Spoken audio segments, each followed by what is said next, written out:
안녕하세요. 성공예감 이대호입니다.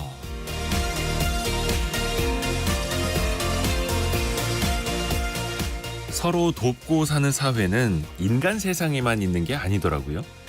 동물과 곤충의 세계에도 존재합니다. 부상당한 동료를 도와주는 장면이 대표적인데요. 고래의 경우 여러 마리가 합심을 해서 몸이 불편한 동료를 수면 위로 들어 올려주는 모습이 포착된 바 있습니다. 고래는 폐로 호흡을 하는 포유류이기 때문에 부상을 당해서 수면 위로 올라오지 못하면 목숨을 잃게 되죠. 그래서 고래들은 다친 동료를 서로 들어 올려서 숨을 쉬게 도와준다고 합니다. 또 부상당한 동료를 구해주는 개미도 목격됐는데요. 독일 비르츠부르크 대학의 바이오센터 연구자들이 아프리카 마타벨레 개미가 다친 동료를 구출하고 돌봐준다는 사실을 발견했습니다.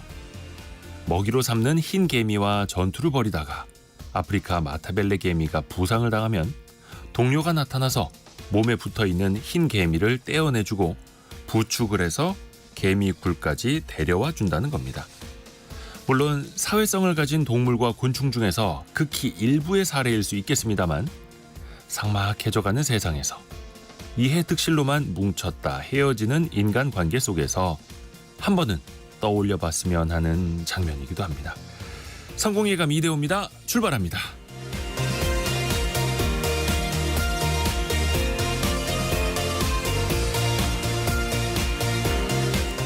안녕하세요. 이대호입니다. 오늘 4월 2일 화요일 오전 9시 7분 지나가고 있습니다.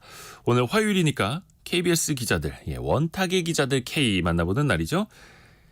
국내 배달업체들이 배달비 무료 경쟁에 나섰습니다. 또 이 와중에 C커머스라고 하는 중국 플랫폼의 파생 공세가 막 들어오고 있는데요. 음식부터 공산품, 고가품까지 뜨거운 이 배달 전쟁 같이 한번 살펴보시고요. 인터넷 전문은행이 출범한 지 7년이 지났습니다. K뱅크, 카카오뱅크, 토스뱅크, 이른바 인뱅 3대장이 자산 100조 원을 돌파했다고 하네요. 그 존재감이 이제 드러나고 있는데 과연 우리 소비자들에게도 그만큼의 편익이 나타나고 있는지 같이 한번 그 성과와 과제를 한번 짚어보시죠.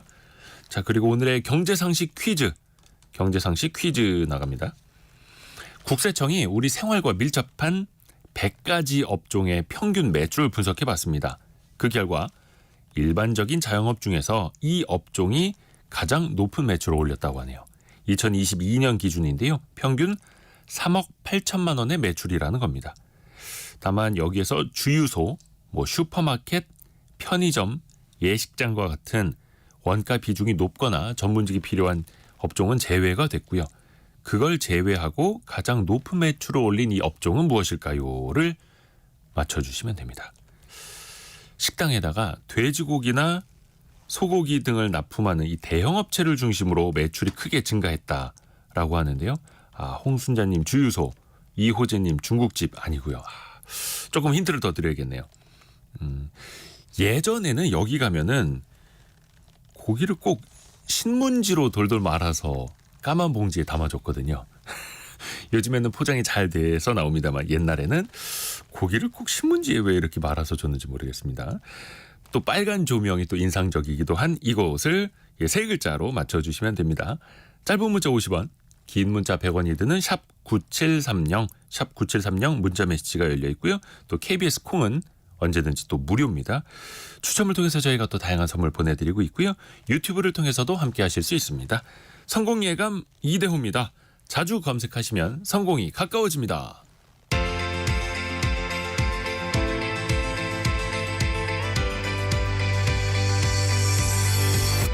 KBS 1라디오 성공예감 이대호입니다.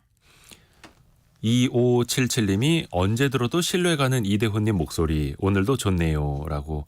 여기까지는 참 감사한데 퀴즈 정답 임대업 땡. 죄송합니다. 앞부분까지는 참 따뜻했는데 뒷부분은 제가 좀 차갑게.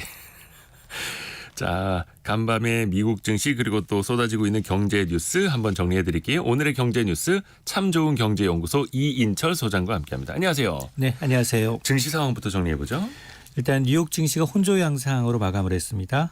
다우지수가 0.6% 떨어졌고요. S&P 500 지수도 0.2% 소폭 하락했는데 나스닥은 올랐습니다. 0.11% 강세인데 필라델피아 반도체 업종 지수가 1% 넘게 뛰었습니다. 사실은 최근에 발표되는 미국 경제 지표가 예상 밖으로 나쁘지 않습니다. 네. 그러니까 이제 금리 인하 타이밍이 좀 지연되지 않겠느냐. 이런 기대감에 국채 금리가 좀 오르고 있습니다. 네. 그래서 이 블루칩은 좋지 않은데 미국 반도체 기업인 마이크론이 지금 중국에다가 새로운 공장 건설하겠다. 네. 이게 사실은 굉장히 중국과는 이제 이 미국 정부가 굉장히 견제하는 성격임에도 불구하고 이 소식 나왔죠. 이러다 보니까 뱅크 오브 아메리카가 이 마이크론의 목표 주가를 상향 조정했습니다. 그러니까 주가가 마이크론이 5% 넘게 오른 것이 기술주 상승을 주도하고 있는데요. 사실 이렇게 놓고 보면 지난주까지 분기 실적이 나오는데 네. S&P 500 지수가 5개월 연속 상승했어요. 그 5개월 동안 25% 올랐는데 이게 뭐 역사를 통틀어 송문에 꼽을 만한 수익률입니다. 그래서 지난 주말에 발표됐던 인플레이션 지표가 예상치 수준이었기 때문에 이번 주는 고용 지표에 네. 이제 눈길이 쏠릴 것으로 보이는데 3월 이제 고용 동향 발표에 따라서 재차 그동안에 이제 제롬 파월 의장의 입장은 인플레이션 지표 PCE 가격 지수가 월가 예상치와 부합하니까 금리 인하를 서두를 필요가 없다라고 이제 재차 언급을 했는데 이게 과연 어떻게 바뀔지 여부를 체크해 봐야겠습니다. 오늘 글로벌 금융시장에서 가장 주목할 건 상품 시장입니다. 상품 시장이요. 예, 국제 유가가 5개월 만에 최고치 기록했고요. 네. 국제 금 가격은 사상 최고치를 또 갈아치웠습니다. 일단 미국과 중국의 경제 지표가 좋다라는 것도 문제지만 문제는 시리아 주재 이란 영사관이 폭격을 받았다라는 소식이 더해지니까 서부 텍사산 중진료 5월 인도부는 배럴당 83달러대, 북해산 브렌트는 87달러를 기록하고 있고요. 또 이 국제 금 가격은 오늘 6월 인도분 금 선물 가격이 트로이 온스당 2,257달러입니다. 네. 이제 2,300달러를 향해 가고 있습니다. 조금 전 개장한 국내 증시는 약세로 출발하고 있습니다. 코스피가 한 4포인트 정도 떨어지고 있고요. 코스닥도 한 7포인트 정도 하락하고 있는데 기관이 좀 많이 팔고 있네요. 초반임에도 불구하고 1,000억 원 넘게 팔고 있고 외국인과 개인은 사들이고 있습니다.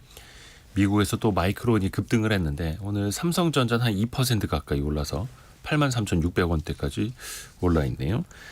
자, 그리고 최근에 국제 유가도 좀 오름세가 심상치 않고 이 물가가 좀 진정이 돼야 될 텐데 일단 정부는 다음 달부터는 물가가 조금씩 잡힐 거다 이렇게 보고 있네요. 그렇습니다. 이게 사실 최상목 경제부총리가 이제 어제 대구 사과농가 방문해서 한 얘기예요. 네. 그런데 오늘 새벽에 이제 이 3월 소비자 물가가 발표가 됐는데 네. 좀 머쓱합니다. 1년 전보다 3.1% 올랐습니다. 지난달과 똑같네? 라는 겁니다. 2개월 연속 이 3% 물가를 보고 있는데요. 농축수산물 물가가 여전히 불안합니다. 2월보다 상승폭이 더 확대가 되면서 11.7% 올랐습니다. 사과 여전히 많이 오르고 있는데요. 88%. 네. 1년 전에 비해서. 88%요. 네. 그리고 배가 87%. 그리고 귤이 지난달은 1위였는데 68% 올랐습니다. 과일 물가가 여전히 불안해서 신선식품 지수 가운데 과일류를 나타낸 신선과일 지수가 1년 전보다 40.9%가 올랐는데요. 지난달에 41.2%. 네. 32년 5개월 만에 최고치였는데 역시 뭐 비슷한 수준으로 오르고 있습니다. 자, 그럼에도 불구하고 일단 최상목 경제부총리는 어제 뭐라고 얘기했느냐. 다음 달이라고 하면 4월 물가겠죠. 네. 다음 달부터는 물가가 조금씩 하향 안정화될 것으로 기대하고 있다라고 얘기를 하고 있습니다. 아주 근거 없는 얘기는 아닐 텐데요. 어쩐지 지금 불안한 건 국제유가예요. 국제유가가 잡히지 않으면 아무리 정부가 이제 지금 재정을 투입해서 과일 물가, 채소로 물가를 낮춘다 하더라도 물거품이 될 가능성이 높은데 사실은 이 최 부총리의 경우에는 과일 가격 안정을 위해서 유통구조 개선 관련해서도 어떤 것이 직거래가 좋은 경우가 있고 또 어떤 경우에는 지금 유통구조에서 비효율을 제거해서 네. 선택의 범위를 좀 넓혀주는 것이 맞다라고 얘기하고 있기 때문에 이 말은 지금 뭐 오프라인 경매 방식의 어떤 사과 유통 구조를 좀 온라인 도매 시장 활성화로 전환한다라는 의미로 좀 받아들여져서 뭐 중장기적인 어떤 이제 플랜, 농수산물 이제 안정 플랜을 좀 짜고 있는 것으로 보입니다. 뭐 사과도 이제 계약 재배 물량을 또 늘린다 뭐 이런 대책들이 나오고 있더라고요. 자, 그리고 총선을 앞두고 각종 이제 정당들이 여러 가지 공약들을 내세우고 있는데요. 뭐 기재부도 또 머리가 많이 아파질 것 같습니다. 맞습니다. 여야 총선 앞두고 각종 민생 공약을 거의 뭐 막바지에 쏟아내고 있습니다. 네. 그러니까 이제 곳간 이 관리, 이 지갑을 맡고 있는 기획재정부 신경이 쓸 수밖에 없는 상황인데요. 여당은 뭐 5세부터 무상교육부터 예체능 학원비 세액공제, 생필품에 대해서는 부가세 한시적인 인하까지 여기다 이제 소상공인 부가가치세 간이과세 기준을 좀 올리는 것까지 공약으로 내놨고요. 야당도 비슷합니다. 국민일인당 25만 원의 기본소득 지급과 뭐 근로소득 세액공제 기준 한도를 또 올리는 문제, 뭐 체력 단련비, 통신비 등 인하 등의 공약을 내놓고 있는데 이 공약 다 실행하기 위해서는 수십조 원, 수백조 원에 달하는 재원이 필요합니다. 지난해에도 경기 침체로 세수가 예상보다 56조 원 덜 거쳤거든요. 네.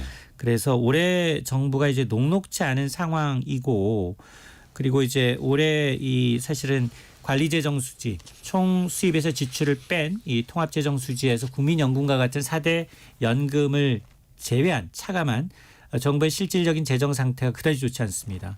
이게 3%를 넘어갈 것으로 보여 올해는 특히나 3.9%가 예상이 되고 있어서 재정 건전성을 확보하기 위한 기재부의 노력이 자칫 이제 총선에서 나왔던 민생 공약을 좀 어느 정도 수용해야 되는 상황이기 때문에 좀 정부의 고민이 좀 깊어지는 대목입니다. 참 정당들이 여러 공약을 하는 것까지는 좋은데 그 재정을 어떻게 마련할 것까지 사실은 내놔야 할 텐데 우선은 공약부터 하고 보지 않습니까? 맞아요. 또 뒷수습을 또 기획재정부가 해야 하는 거고요. 맞습니다. 그래서 이제 기획재정부가 사실은 공통되는 공약은 가야 되는 거잖아요. 네. 그러다 보니 재원 범위 이내에서 공약을 따져보겠다라는 원론적인 입장을 유지하면서도 내심 소가리를 하고 있습니다. 사실 뭐 이 어쨌든 뭐 기재부의 경우에는 행정부의 선거 중립 의무 때문에 선거가 끝날 때까지는 정치권의 이제 공약에 적극적으로 대응하기는 좀 어렵습니다. 그럼에도 불구하고 총선 이후에 이제 공통적으로 이제 민생 공약이 있다면 이거는 반영할 수밖에 없거든요. 그러면 기재부의 어떤 이 일처리 로드맵을 보게 되면 5월에는 재정전략회의가 있고요. 7월에는 이제 세제 개편안을 발표합니다. 내년 세제 큰 틀을 발표하게 되고 내년 예산안 등을 이제 그림을 그리게 되니까 아마 총선 과정에서 나온 정책을 여기에서 하나둘씩 반영해 나가는데 네. 두 가지가 쉽지가 않아요. 재정 건전성 유지하면서도 이 민생 공약을 실현한다. 두 마리 토끼 잡는 게 그렇죠. 사실상 좀 불가능하기 때문에 아마 이제 곡간지기로서의 이제 정부의 고민도 깊어질 수밖에 없습니다.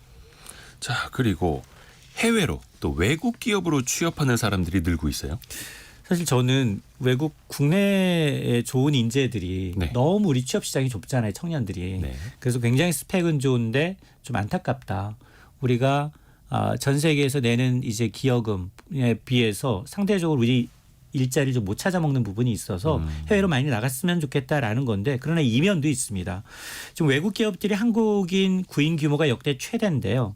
한국산업인력공단을 보니까 지난해만 해외 기업에 한국인 구인 인원이 총 2만 5천여 명이 넘었습니다. 네. 이게 1년 전에 비해서 25%가 늘었어요. 관련 통계 작성하기 시작한 2013년 이후 최대인데 국가별로 봤더니 미국이 가장 많고요. 일본, 싱가포르, 베트남의 순이었습니다. 그러면 외국 기업들은 어떤 한국인 분야, 전공인들을 이제 선호할 거냐? 서비스업 분야와 IT 분야였어요. 서비스는 사실 K컬처와 관련해서 이제 한국 문화 확산에 힘입어서 어느 정도 이해가 가지만 IT 분야가 매년 1년 새 인력 규모, 채용 규모가 72%가 늘었다는 겁니다. 네. 앞서 미국, 일본, 싱가포르의 경우에는 이제 IT 인력 부족을 이제 비싼 인건비 때문으로 보고 한국인 IT 인력을 선호한다라는 건데요. 이건 사실은 국내 한정된 일자리 탓에 이제 유능한 청년들이 외국행 기업으로 가는 거 일정 부분 어쩔 수 없는 현상이긴 하지만 국내에서도 사실은 반도체라든가 AI라든가 바이오, IT 전문 인력이 상당히 부족하거든요. 이러다 보니 신입 분야가 경력직까지 대거 해외로 유출되고 있는데 이 중장기로 보면 이제 기술 유출에 대한 우려가 있기 때문에 상당히 이 부분은 좀 들여다볼 대목입니다. 글로벌 인재로 육성하는 것까지는 좋은데 또 우리 기업과 함께 이제 글로벌 기업, 글로벌 인재 함께 가면 더 좋을 텐데요. 조금 이제 각자의 또 목표는 또 다를 수도 있으니까요. 또 이해가 되는 측면도 있네요.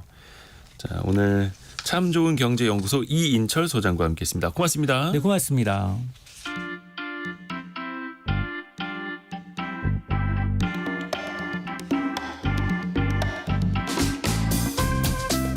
지금 여러분께서는 KBS 일라디오 성공예감 이대호입니다를 듣고 계십니다.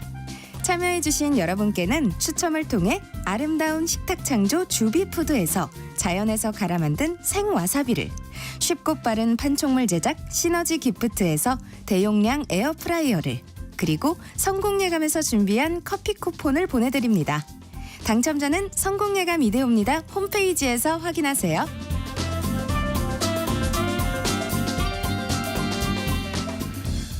화요일에 원탁의 기자들 K 만나보는 시간입니다. KBS 서영민, 김준범, 장혁진 기자와 함께합니다. 안녕하세요. 안녕하세요. 요즘 세 분은 어떠세요? 좀 배달 많이 시켜 드세요?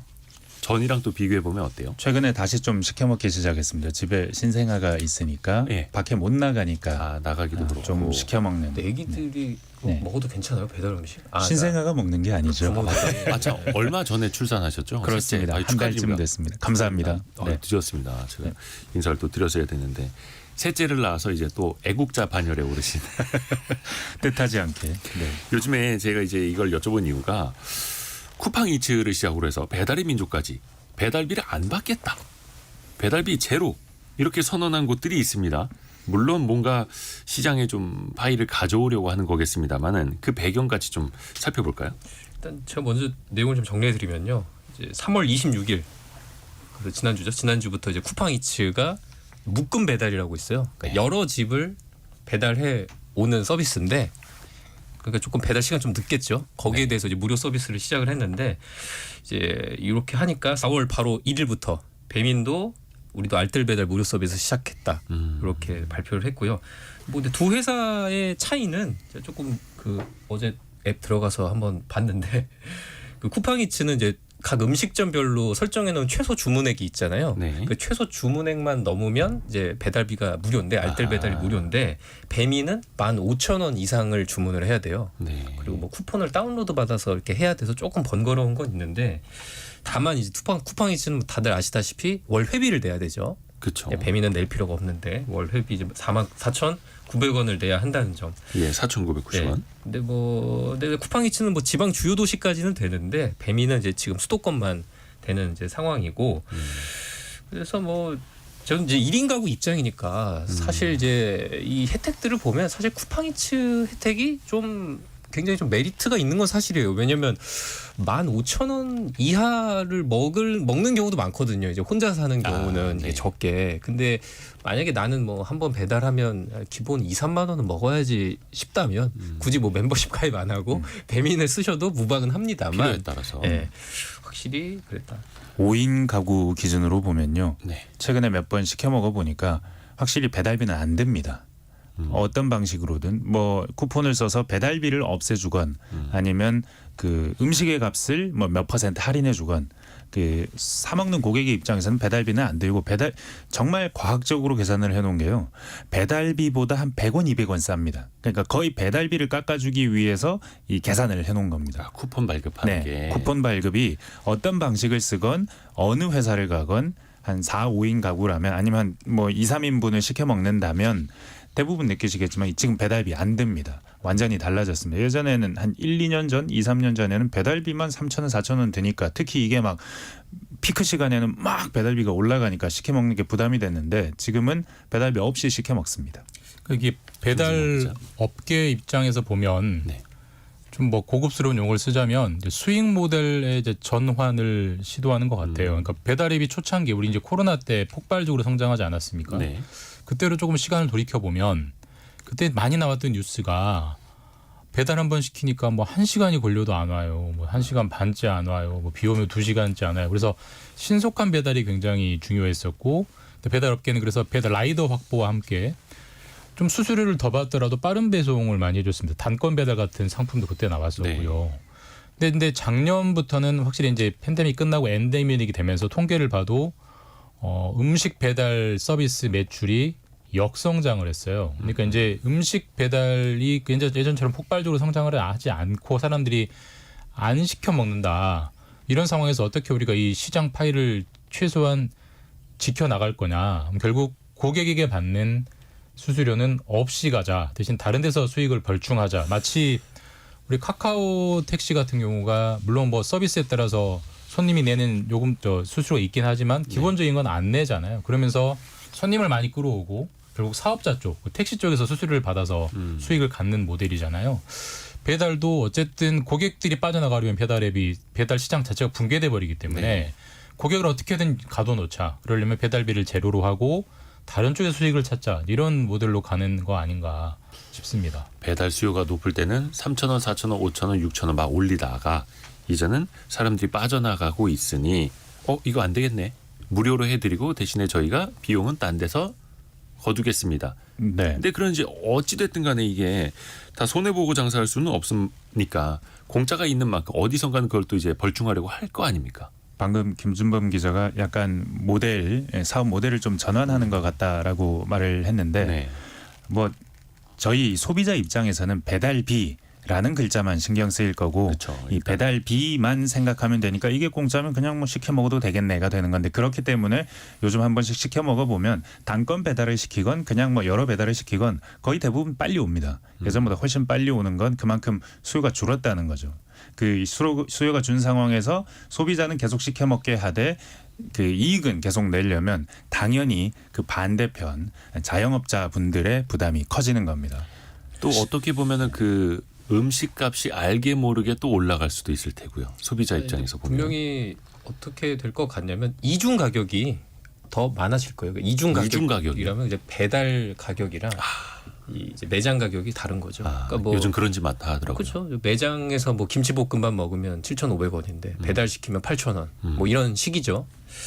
근데 작년에도 이제 그 작년 11월쯤에 소비자원이 조사를 했는데 한 음식점 한 60% 정도가 이런 이중 가격을 쓰고 있대요. 그러니까 지금도 사실 많이 쓰고 있는 상황인데 아마 이렇게 배달비가 이제 거의 무료로 되는 상황이 되면 더더욱 이 이중 가격을 쓰는 이제 식당은 늘어날 수 있을 것 같고, 근데 저는 사실 제 개인적으로는 좀 이 이중 가격제가 이해가 가는 측면은 있어요. 왜냐하면 이 메뉴도 원가가 다르단 말이에요, 사실. 그렇죠. 그 이제 같은 김치볶음밥이라도 배달로 나가는 거는 포장 비용도 들고 요새 포장 용기나 이런 가격도 많이 늘었단 말이에요. 그래서 원가 자체가 다르니까 물론 어느 정도 차이는 있을 수 있을 거라고 보는데, 이런 자영업자들 같은 경우는 저는 근데 대기업 프랜차이즈들도 이런 경우가 많단 말이에요. 예를 들어서 뭐 버거킹이나 뭐 KFC 같은 데는 이중 가격제를 지금 대놓고 운영을 하고 있습니다. 근데 반면 안 하고 있는 데도 있어요. 롯데리아 같은 데는 똑같이 해요. 근데 전 뭐 말씀드렸다시피 뭐 시장과 뭐 기업의 자유라고는 보지만 다만 이제 소비자들에게 그거는 좀 정확하게 알릴 필요는 있다고 생각해요. 이 배달 가격과 매장 가격이 다르고, 그리고 요새는 픽업해서 가져오는 분들도 있잖아요. 네네. 그럼 이것도 어떻게 보면은 다르게 설정할 수도 있거든요. 그리고 그렇죠. 내가 그 정도의 수고를 감수하고 좀 싸게 갖고 오겠다라는 선택을 할 수도 있단 말이에요. 근데 그 좀 정보는 뭐 홈페이지라든지 뭐 앱이라든지 이런 데서 뭐 명확하게 고지를 하고 있지는 않습니다. 근데 저는 개인적으로는 이런 거는 좀 소비자 선택권을 제한하는 거 아닌가라는 생각은 들어요. 선택권을 조금 더 넓게, 뭐 예를 들어서 프랜차이즈 피자 점포 같은 경우에는 배달은 얼마, 아니면 방문 포장은 얼마, 이렇게 딱 공시를 해주죠.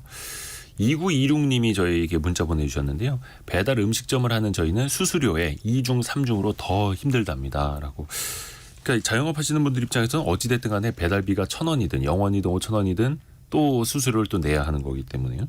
네, 저희가 늘 뭐 이 자리에서 숱하게 말씀드렸겠지만 자영업자도 배달비를 부담합니다. 소비자만 부담하는 게 아니고 오히려 그렇죠. 그 비율이 만약에 라이더에게 줘야 하는 그 배달비가 한 5, 6천 원이라면 예전에는 반반 부담했다가 수요가 많을 때는 소비자가 좀 더 부담했다가 지금은 수요가 줄어드니까 자영업자, 음식점주가 훨씬 더 많이 부담하는 구조가 됐습니다. 지금은 소비자는 거의 안 내니까요. 근데 일단 그런 식으로 더 많이 부담하는 부분 배달비가 있고 그리고 자영업자는 또 내는 돈이 있습니다. 매출액 대비해서 몇 퍼센트 이렇게 정률로 내는 돈이 있습니다. 근데 사실은 배민이 최근까지는 배달비 아니면 뭐 정액 요금 자영업자에게는 일정 금액을 받는 방식으로 네. 꾸려갔다면 이 경쟁이 이렇게 구도가 변해가니까 이제 배민도 쿠팡이나 요기요나 다 마찬가지로 자영업자한테서 몇 퍼센트씩 돈을 받습니다. 매출액 대비. 이렇게 받으면 자영업자는 많이 팔면 많이 팔수록 더 많은 돈을 플랫폼에 줘야 되는 구조가 되는 건데 점점 더 그 금액이 늘어납니다. 그 흥미로운 것은 작년에 김준범 기자가 역성장했다고 그랬습니다. 배달 시장이. 그렇지만 배달앱 회사인 배달의 민족은 영업이익이 엄청났습니다. 네. 그러니까 배달 회사는 그러니까 한 7천억 가까이 된 것 같은데요. 작년 영업이익이 엄청나죠. 배달민족이. 영업이익률이 20%였죠. 배달의 뭐, 민족이. 네, 네. 아주 높은데 이렇게 높은 영업이익률을 계속 유지하는 겁니다. 어떻게 유지하느냐. 어떤 방식으로든 이익을 뽑아낼 방법을 마련한다는 겁니다. 수요가 주니 소비자에게 받아가지 않는데 대신 자영업자한테서는 예전보다 더 많이 받아가고 있는 겁니다. 그러니까 이게 사실 이제 아주 구체적으로 숫자를 가지고 얘기하면 보통 예전 뭐 정확하지는 않지만 대략적으로 음식 한 건 배달하는데 들어가는 배달 비용이 한 5천 원 정도 이제 잡는데요. 라이더 등도 비용해서 예전에는 업주가 2,500원, 그 다음에 손님이 2,500원 정도로 이제 반반씩 냈는데 지금 모든 배달 업계가 소비님에게 부과하는 배달비를 제로로 하면 당연히 업주에게 부담이 커질 수밖에 없고요. 그렇죠. 실제로 요즘에 배민 원 플러스 논란되는 것 같은 경우도 실제로 고객이 내던 배달비를 점점 업주에게 많이 전가하고 있거든요. 근데 업주는 당연히 전가되면 그걸 음식값에 반영시킬 수밖에 없겠죠. 그게 방금 장혁진 기자가 그렇죠. 말한 이중가격제고요. 다만 배달앱이 무한하게 이 배달비를 업주에게 전가할 수는 없어요. 그럼 자영업이익은 붕괴돼 버리기 때문에. 그래서 배민이 아까 서현민 기자가 말한 배민이 작년에 엄청난 영업이익률을 봤는데 그중에 하나 뜯어보면은 이제 이 음식 배달이 아닌 퀵커머스라고 해서 이제 보통 편의점에서 물건을 사면 배민이 갖다 줘요. 그 사업이 굉장히 빨리 성장하고 있거든요. 그러니까 배민이라는 회사 입장에서 보면은 배달 서비스는 성장세가 거의 지지부진한데 이 퀵커머스는 굉장히 빨리 성장하고 있어요. 그렇게 네. 이 퀵커머스를 계속 성장시키려면 배민이라는 앱을 계속 이용하게 만들어야 되니까 사람을 가둬놓고 계속 새로운 서비스를 붙여서 계속 과금을 하는 거거든요. 그러니까 네. 전형적인 플랫폼 모델로 가고 있는 거고 쿠팡 같은 경우는 애시당초 쿠팡 이츠를 큰 돈 벌려고 하는 게 아니라 쿠팡이라는 생태계, 그다음에 저기 쿠팡이라는 쇼핑몰, 그다음에 쿠팡 OTT, 그다음에 쿠팡 배달 앱 이 생태계에 가둬놓으려는 하나의 유인 상품으로 만든 거기 때문에 이미 플랫폼화되고 있죠. 그래서 어떻게든 손님을 가둬놓고 플랫폼에서 배달이 아닌 비배달 수익을 늘리려고 하는 쪽으로 특히 배민이나 쿠팡이 고민하는 것 같기 때문에 그러려면 배달비를 제로로 가야겠죠. 그래야서 많이 들어오니까. 재밌는 점은 쿠팡이 지금 경쟁의 불을 좀 더 당긴 것 아니겠습니까? 지금 오늘 그렇죠. 저희가 이야기하는 이유는 바로 그 배달비 혹은 10% 할인 요걸 쿠팡이 먼저 땡겼다는 거에 있는데 네. 근데 배민이 그대로 갔어요. 그래서 사람들이 말할 때 쿠팡이 저렇게 거대한 기업이고 저렇게 돈도 많이 버는데 쿠팡이 저렇게 나오면 점유율을 좀 더 늘리지 않겠느냐. 그렇죠. 근데 배달 시장에서 전혀 그렇지 않았습니다. 작년에 쿠팡이 뭐 굉장한 프로모션을 하면서 점유율을 늘리려고 했지만 여전히 3등입니다. 이제 이번 이 프로모션으로 2등이 될 수 있을지 모르지만 1등하고는 현격한 격차가 있어요. 그리고 쿠팡이 엄청나게 거대한 플랫폼이라고 생각하지만 방금 말씀드렸지만 배달의 민족은 작년에 1년간 연간 영업이익이 7천억에 가까웠는데 쿠팡이란 이 거대 플랫폼이 정말 돈을 많이 벌었고 정말 대한민국을 장악했다고 하는데 영업이익이 작년에 6천억입니다. 배달의 민족보다 적습니다. 그것도 이제 흑자를 냈다는 것 자체가 뉴스가 될 네, 정도로. 흑자를 내기 위해서 너무 노력했기 때문에 그렇게 된 거지. 더 많은 흑자를 낼 수 있을 가능성이 있을까? 여기에 물음표가 붙기 때문에 주가가 안 오르고 있거든요. 근데 이 쿠팡이 얼마나 돈을 더 많이 때려 부을 수 있겠느냐? 한계가 있다. 그렇다면 배달의 민족은 시장만 지키면 된다. 쿠팡이 하는 걸 똑같이만 하면 된다라는 뭐 판단이 될 수밖에 없는 거죠. 근데 아까 표현 중에 이제 생태계라는 표현이 나왔는데 생태계를 이제 지키려고 하는 건데 그게 경쟁 업체로부터 자신들의 생태계를 지키려고 하는 건데 사실은 그 생태계 안에 구성원 중에 자영업자 분들이 또 같이 들어있는 건데 또 그분들이 또 힘들어질 수도 있겠고 참 이게 복잡합니다. 근데 또 그들 이커머스 업체들 입장에서 보면은 국내 경쟁사뿐만 아니라 지금 이제 중국의 경쟁사들도 굉장히 지금 파상 공세로 들어오고 있지 않습니까? 이걸 또 막아내야 하는 또 지상 과제더라고요. 최근에는 이건 좀 어떻게 보십니까? 그 지점에서 쿠팡이 지금 골치가 아프죠. 사실 다른 곳들은 플랫폼이고 플랫폼은 노동력, 사람의 노동이 수반되는 곳이기 때문에 이걸 뭐 외국에서 들어와 봐야 한계가 있죠. 국내에 투자를 해야 되고. 근데 쿠팡이 하는 비즈니스, 온라인 비즈니스 가운데 저렴한 모델들, 중국에서 애초에 만들어지는 모델들은 중국에서 만들어서 한국에 가져와서 한국의 플랫폼이 소비자에게 갖다 주는 구조였는데 이제 중국의 플랫폼이 중국 걸 그대로 갖다 주겠다고 하니까 쿠팡은 여러 방면에서 굉장히 그 난감한 상황일 겁니다. 그렇기 때문에 국내 그 지금 1,400만 명 유료 구독자를 계속 가둬놔야 되는 거고 가둬놓기 위한 서비스의 차원에서 쿠팡 이체에 접근할 수도 있는 거거든요. 근데 이 가둬놓지 못하면 테무나 알리익스프레스 같은 업체들이 점점 더 쿠팡이 파는 것들 중에 싸고 중국에서 오고 저가이면서 운송하기 쉬운 것들은 점점 중국 플랫폼이 직접 할 거기 때문에 쿠팡이 좀 다급하다고 볼 수 있겠죠. 뭐 조 단위의 또 투자를 우리나라에 또 한다 오늘 하고요. 배달 회사 얘기하는데 지금 얘기가 안 나오는 한 회사가 있습니다. 네. 요기요인데 사실 이제 배달 앱 3사라고 한단 말이에요. 예, 아까 제가 예. 시장 점유율 얘기하셨지만 이제 쿠팡이 한 65% 정도 차지하고 그리고 아니 배달의 민족이 65% 정도 차지하고 압도적인 1위고 그리고 이제 요기요가 18%, 쿠팡이츠가 17% 네. 둘이 왔다 갔다 해요. 근데 뭐 계속 요기요가 이겼는데 이제 쿠팡이츠가 굉장히 무섭게 쫓아오고 있는 상황인 건데 그 요기요는 아마 기억하시겠습니다만 원래 이제 딜리버리 히어로라고 네. 이제 독일의 기업이죠. 원래 자회사였는데 요 딜리버리 히어로가 배민을 같이 또 인수하려고 했잖아요. 근데 네. 여기서 공정위가 이제 기업 결합 심사에서 그거 그렇게 하지 그건 독점이다라고 그렇죠. 해서 요기요는 팔고 배민을 인수한 상황인 거거든요. 네.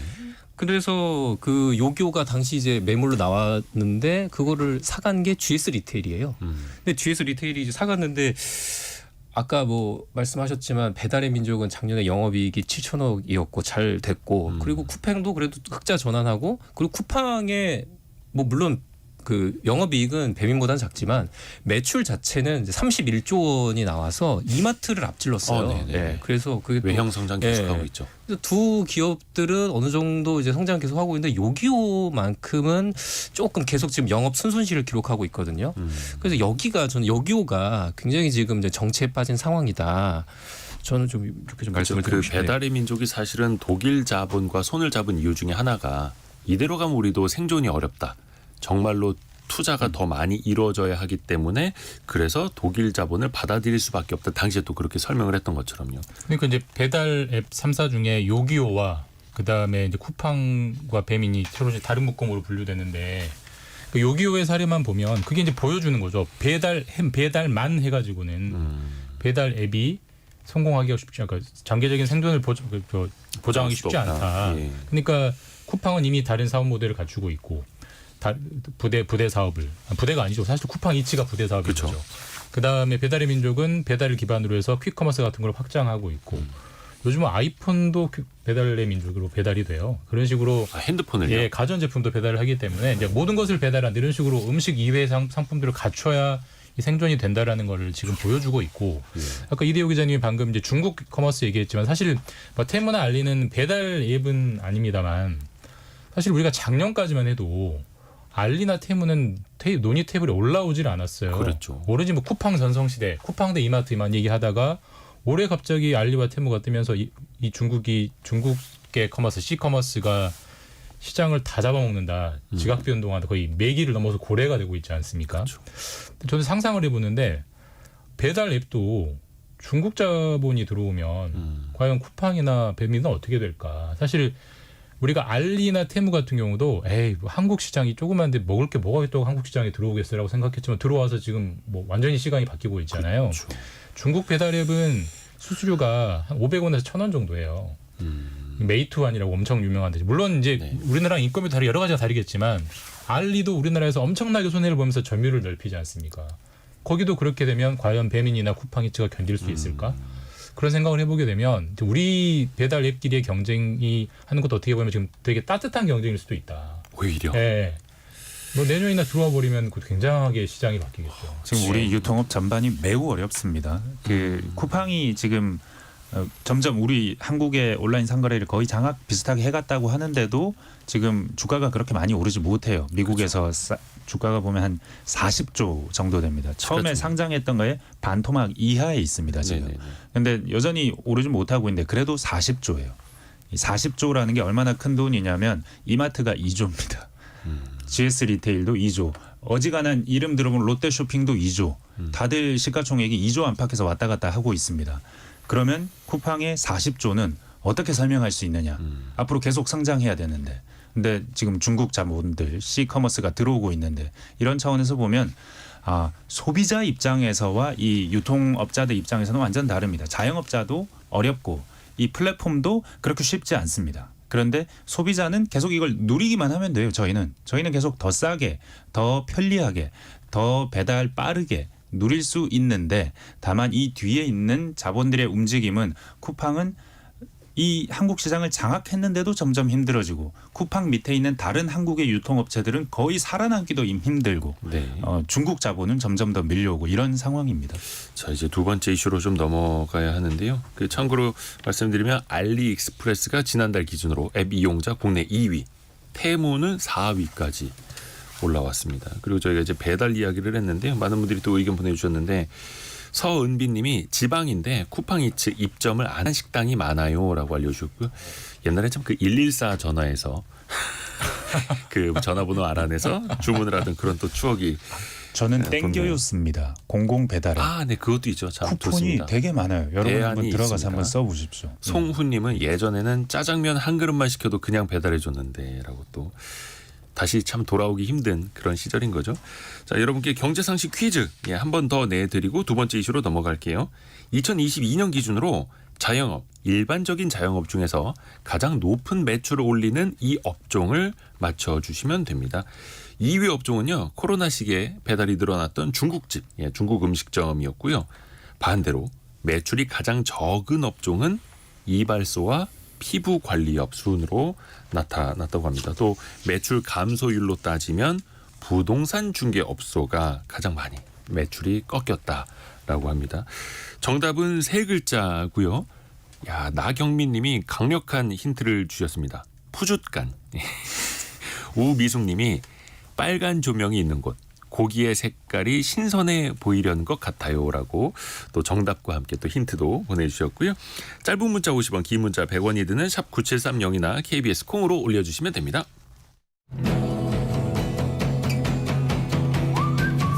오늘의 움직임에 주목하고 세상의 흐름을 놓치지 않습니다.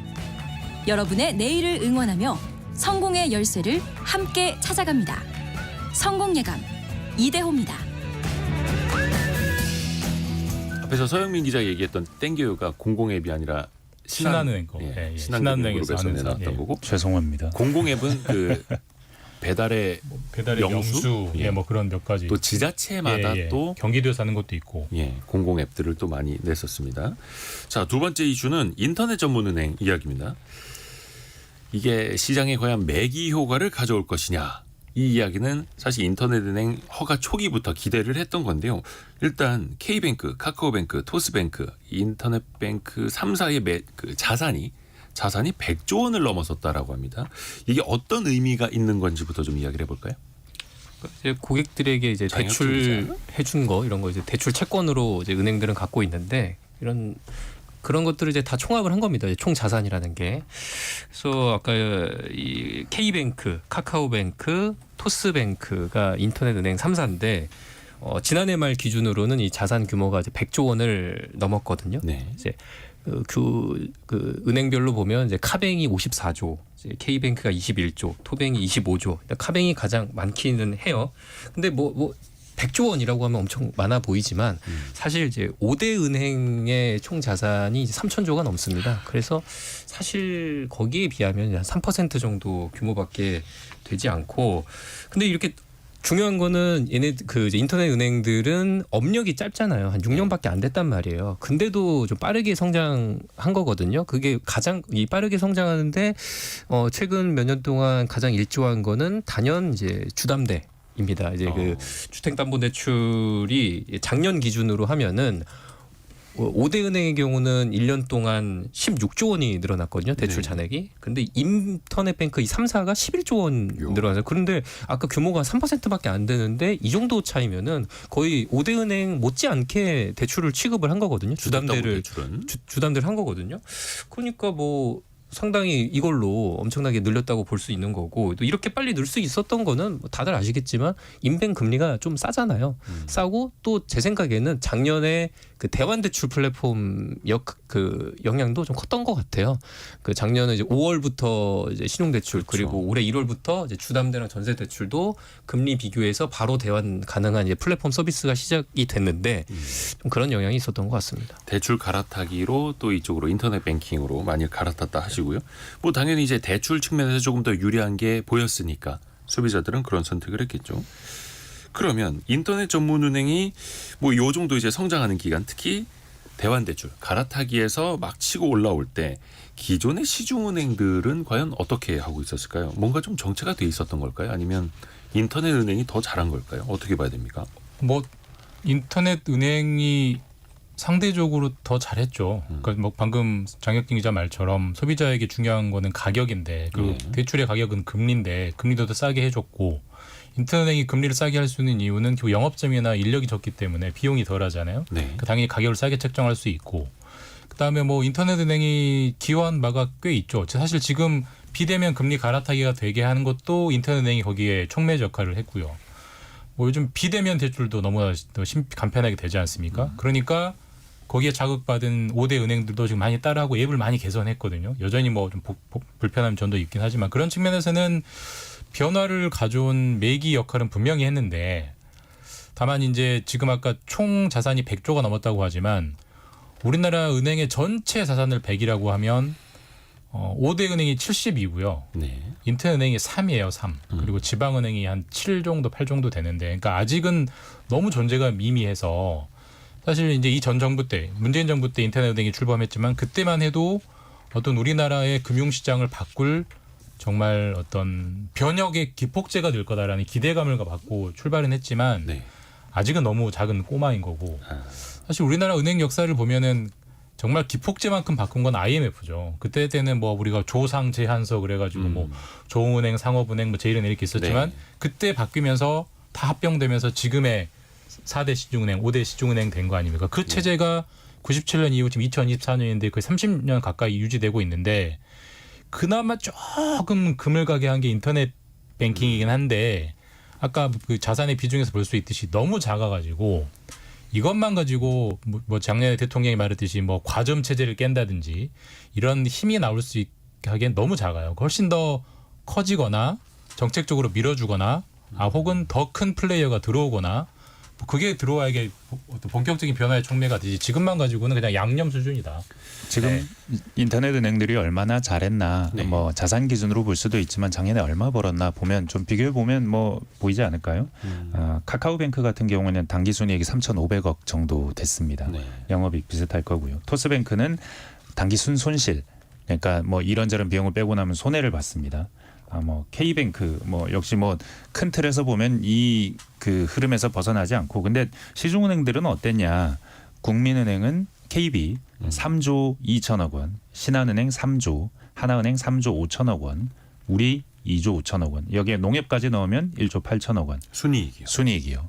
그러니까 여전히 우리나라는 그 5대 시중은행 중심이다. 그리고 그 이런 시중은행의 집중도를 평가하는 지표 같은 것들이 많습니다. 뭐 허핀달 인덱스도 있고 CR 지수 기업 집중도 인덱스도 있는데 기업 집중도 CR 요거 기준으로는 한 81%라고 하는데 이게 국제 기준으로 보면은 아주 높은 수준. 입니다. 5대 은행 집중도가. 우리나라는 여전히 그렇다는 거죠. 인터넷 은행이 있음에도 불구하고 네. 그래서 또 이야기 나오는 게 시중은행을 하나 더 늘려야 하는 것 아니냐. 그래서 대구은행이 지금 지방은행에서 시중은행으로 이제 전환할 채비를 하고 있고 금융당국도 어떻게 보면 이제 같이 보조를 맞춰주고 있고 또 환영을 하고 있고 인터넷 전문은행을 하나 더 허가해야 하는 것 아니냐 이런 이야기도 나오고 있고요.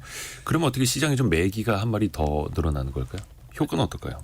제4 인터넷 은행인데 네.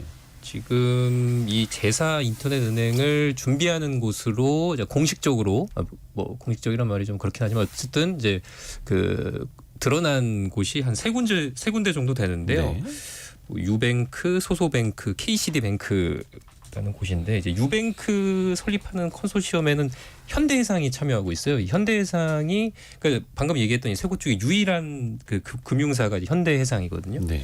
근데 이 현대해상은 2015년부터 계속 이 이제 그 인터넷 뱅크 하려고 여러 번 그 시도를 했었는데 이번이 3수째입니다.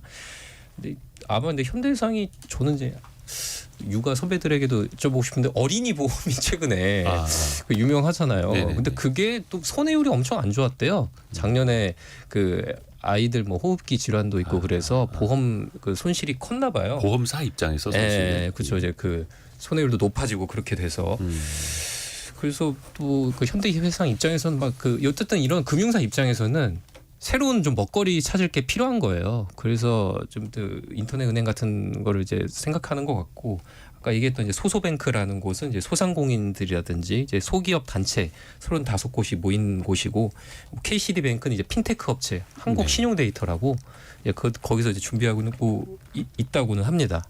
근데 뭐 제4 인터넷 은행 뭐 더 나아가서 제5 인터넷 은행 나오는 건 다 좋은데 네. 뭐 사실 경쟁이 늘어나는 건 소비자에게 좋은 거니까요. 좋은 일인데 아까 서영민 기자가 말한 것처럼 5대 시중은행에게 과도하게 집중된 그 과점 체제를 깬다는 목표로 보면은 조금 뭐 거칠게 얘기하면 인터넷 은행 100개 들어와도 안 되고요. 제 생각에는. 네. 왜냐하면 너무 체급 차이가 많이 나요. 그러니까 사실 이 대기업의 과점 체제를 얼마나 깨기 힘든지를 볼 수 있는 전형적인 시장이 있습니다.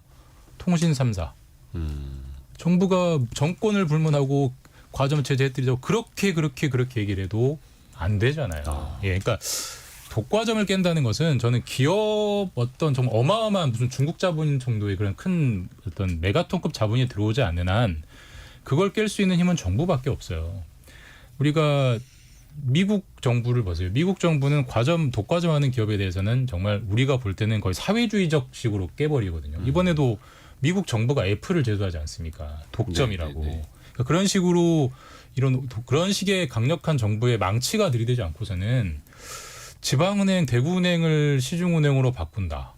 제4 인뱅에 출범한다고 해서 이 5대 시중은행의 과점 체제가 어떻게 깨지겠느냐. 너무 무슨 우리 그 망치로 그냥 계란으로 바위치기 같은 그런 느낌이어서 정말 그 과점을 깨자는 목표라면 그에 걸맞는 강력한 정책 수단이 들어와야 된다라고 봅니다. 사실 기억하시겠습니다만 우리나라에도 외국계 은행들이 많이 들어와 있기도 하고 있었거든요. 그러다가 하나 둘씩 소매금융을 철수하기도 하고 어떻게 보면 한국의 은행들이 잘하고 있어서 소비자들의 선택을 이제 받아가는 것일 수도 있겠고 중국 뭐 공상은행이라든지 몇몇 은행들이 또 들어와 있기도 해요.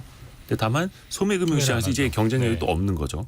그래서 일부 기업금융이라든지 이런 쪽만 또 하고도 있는데 참 그 말 나온 김에 K뱅크가 상장을 추진한다는 얘기는 굉장히 여러 번 나오지 않았습니까? 이거는 어떻게 가능할까요? 왜냐하면 이제 덩치를 또 키워야 되기 때문에 자본을 또 많이 유치할 필요성도 있어 보이는데 앞서 상장한 카카오뱅크의 사례가 있기는 있었습니다만 상장을 한다는 건 상장을 해서 말씀하신 대로 신규 자본을 유치하기 위한 것인데 신규 자본을 유치하려면 아무래도 이 상장했을 때 벌어들일 돈이 있다라는 느낌적인 느낌이 있어야겠죠. 그 가장 중요한 지표는 카카오뱅크일 텐데 카카오뱅크가 한때 거의 한 10만 원 육박할 정도로 완전 상장 초반에 네, 그랬었는데 지금 3만 원 안 합니다. 시가총액도 26,000원대네요. 네, 시가총액도 많이 떨어졌습니다. 그러니까 지금 당장 상장해서 크게 자본을 이렇게 끌어모을 가능성이 많지는 않다. 추가 자본을 뭐 이런 생각이 일단 듭니다. 근데 지금 카카오뱅크가 주가 순 자산 배율이 2배가 넘습니다. 시중은행들이 0.4배, 뭐 0.5배도 안 되거든요. 좀 인터넷 은행이 좀 프리미엄을 받는 것 같기는 한데 이거는 이제 K뱅크도 어떻게 보면 이제 참고를 할 테고요. 또 이제 중요한 것 중에 하나가 결국은 인터넷 전문 은행을 정부가 허가해 준 건 중저신용자, 신용도가 낮은 사람에게도 중간 금리로 대출을 많이 해줘라라는 거잖아요. 그러면 이들 은행들은 어떻게 정책의 취지를 잘 따르고 있을까요? 어떻습니까? 지금 이제 올해부터는 이제 금융당국이 설정을 한 게 인터넷 뱅크가 중저신용자 대출 비중 이제 30% 이상으로 했거든요. 네. 근데 작년에 비해서는 조금 기준 자체가 낮아진 건 사실이에요. 작년까지는 뭐 K뱅크 같은 경우는 자기네들 목표치로 44%로 했었거든요. 자기네가 먼저 이제 목표치를 예. 제시하고 이 목표를 우리가 달성하겠습니다. 약속하는 거죠. 근데 그렇다면 인뱅 입장에서는 어쨌든 중저신용자 대출보다 더 고신용자 대출, 더 안전한 대출을 할 수 있는 여력이 생긴 건데 네. 그래서 뭐 이제 전세 대출 주담대도 많이 늘리고 뭐 고신용자 대출도 늘렸는데 그러면서 또 금리 하단도 점점 올라가고 있습니다. 그러니까 이제 나오는 좀 그 시선들이 뭐 물론 인뱅은 이건 건전성 관리하는 거다 이렇게 얘기는 하지만 이자 마진이 높아지니까 이거 뭐 손쉬운 그런 영업 관행을 반복하는 거 아니냐 그런 기존 은행들의 결국은 시중은행처럼. 예, 그런 비판이 나오는 거죠. 그러니까 이게 어떤 우리가 보통 공부를 잘하려면 목표와 수단이 일치가 해야 되잖아요. 네. 그러니까 5대 시중은행의 과점 체제를 깨려면 당연히 6번째, 7번째 큰 덩치의 은행이 성장을 해야겠죠. 그러면 현재 가장 유력한 후보는 뭐 카카오뱅크라고 하면 거기가 돈을 많이 벌어야겠죠. 돈을 많이 벌려면 보통 우리가 손쉬운 이자 장사라고 하는 고신용자 영업을 하게 해줘야 돼요. 근데 그게 아니라면 그냥 너희는 5대 시중은행이 하지 않는 틈새 어떤 아주 서민 친화적인 중저신용 친화적인 틈새 영업을 해라라고 하면 인터넷 뱅크는 영원히 틈새 은행일 거예요. 네. 그러니까 둘 중에 뭘 하라는 건지가 둘 다 하라고 하면 어떻게 할 수가 없는 거죠. 사실 그러니까 계속 정부는 두 가지 얘기를 동시에 하면서 어떻게 다 합니까? 이거는 좀 불일치 같아요. 네. 이제 저희가 또 2부로 넘어갈 시간이어가지고 인터넷 뱅킹 은행도 앞으로 또 기회 되는 대로 계속해 보겠습니다. KBS 서영민, 김준범, 장혁진 기자 함께했습니다. 고맙습니다. 감사합니다. 자, 2부에서는요 창업 트렌드로 돌아옵니다. 잠시 뉴스 들으시고요. 10시 5분에 다시 뵙겠습니다.